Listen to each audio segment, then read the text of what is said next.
নমস্কার।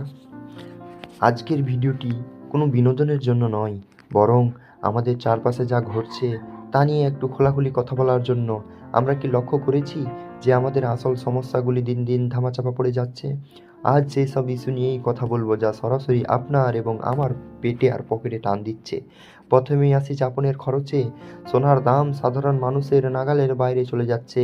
এটা হয়তো অনেকের কাছে বিলাসিতা মনে হতে পারে, কিন্তু পেট্রোল ডিজেলের দাম, যখনই জ্বালানির দাম বাড়ে তার সরাসরি প্রভাব পড়ে আমাদের বাজারের ব্যাগের উপর। চাল ডাল থেকে শুরু করে কাঁচা আনাজ, সব কিছুর দাম আকাশ ছোঁয়া। মধ্যবিত্ত আর গরিব মানুষের নুন আনতে পান্তা ফুরানোর অবস্থা। কিন্তু এই হাহাকার শোনার কি কেউ আছে?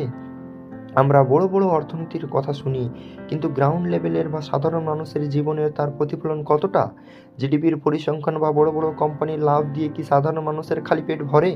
কর্মসংস্থান বা ছোট ব্যবসায়ীদের টিকে থাকার লড়াই আজ চরম পর্যায়ে। অথচ এই বিষয়গুলি নিয়ে যতটা আলোচনা হওয়া উচিত ছিল, ততটা কি সংবাদ মাধ্যমে আমরা দেখতে পাচ্ছি? সবচেয়ে দুর্ভাগ্যজনক বিষয় হলো, যখন রুজিরুটির কথা উঠে, শিক্ষার কথা উঠে, বা এসব কথা উঠানোর জন্য আমরা চেষ্টা করব, তখনই সামনে চলে আসে ধর্ম আর রাজনীতির মেরুকরণ। সাধারণ মানুষের অভাবকে যখন ধর্মীয় আবেগ দিয়ে ঢেকে দেওয়া হয়, তখন ক্ষতিটা আমাদেরই হয়। আমরা মন্দির বা মসজিদে যাওয়ার অধিকার অবশ্যই রাখি, কিন্তু ক্ষুধার্ত পেটে প্রার্থনা করা কঠিন। আমাদের কি উচিত নয় ধর্মের ঊর্ধ্বে উঠে নিজেদের অধিকার এবং অর্থনীতির ব্যবস্থা নিয়ে প্রশ্ন করা?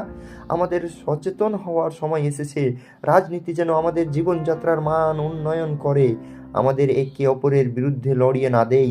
মনে রাখবেন, বাজার যখন অগ্নিমূল্য হয়, তখন সেটা কোনো নির্দিষ্ট ধর্মের মানুষের জন্য হয় না, সেটা সবার জন্য সমান কষ্টের। এই ভিডিওটির উদ্দেশ্য কাউকে ছোট করা নয়, বরং আমাদের বর্তমান পরিস্থিতি নিয়ে একটু ভাবানো। আপনি কি মনে করেন কি করা উচিত? অবশ্যই কমেন্ট বক্সে জানান। ভিডিওটি ভালো লাগলে অবশ্যই শেয়ার করুন। সবার কাছে এই বার্তা পৌঁছে দেওয়ার জন্য সচেতন থাকুন, পাশে থাকুন। ধন্যবাদ।